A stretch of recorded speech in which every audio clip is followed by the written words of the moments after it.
On est très heureux d'accueillir à Nolay Vivons plus haut, qui avait décidé de faire le thème de l'art et la culture au milieu rural.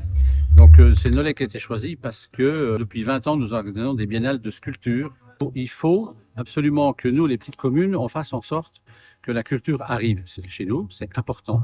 Il faut éviter de penser qu'il n'y a pas de culture, il n'y a pas d'art dans nos petits villages. C'est faux.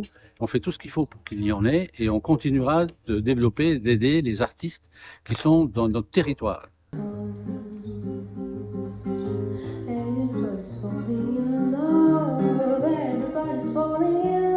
Alors le Conservatoire Musique et Danse de la communauté d'agglomération Beaune-Côté-Sud a été invité pour ce beau projet de Vivons plus haut avec ce sous-titre Territoire d'avenir. Et c'est tout un symbole que cet équipement culturel basé à Beaune puisse être invité parce qu'il illustre ce qu'est le principe du rayonnement territorial avec des actions qui sont menées sur tous les villages de cette communauté d'agglomération afin de non pas simplement apprendre la musique mais sensibiliser, faire découvrir aux enfants, et c'est le sens de notre présence régulière dans les écoles mais également auprès des pratiques amateurs. Donc ce conservatoire musique et danse est à la fois un lieu d'apprentissage mais également un centre de ressources pour tous les amateurs qui ne sont peut-être pas encore connus, qui vont émerger de par leur talent et quelles que soient les disciplines. Il y a effectivement d'autres structures d'enseignement dans 2 villages et 2 communes plus exactement, Chagny et Meursault, avec chacun une dynamique particulière et très forte qui permet d'avoir 3 lieux différents et bien singuliers de proximité pour les 54 000 habitants de ce territoire.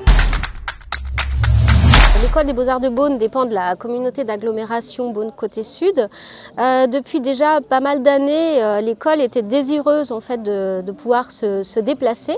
Donc on a déjà mis en place une annexe effectivement sur le site de Chagny.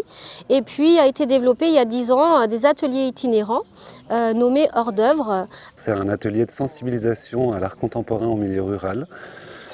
Qui a pour but et de soutenir les artistes et de sensibiliser le public. Le public va participer un peu à la manière d'un assistant d'artiste à la mise en place, à la création d'une pièce, donc d'une œuvre. Les artistes sont majoritairement des artistes locaux. On va aller à leur rencontre, ils vont venir faire présenter leur travail de manière générale par le biais d'une conférence. Cette pièce sera ensuite exposée sur le lieu où a lieu l'atelier.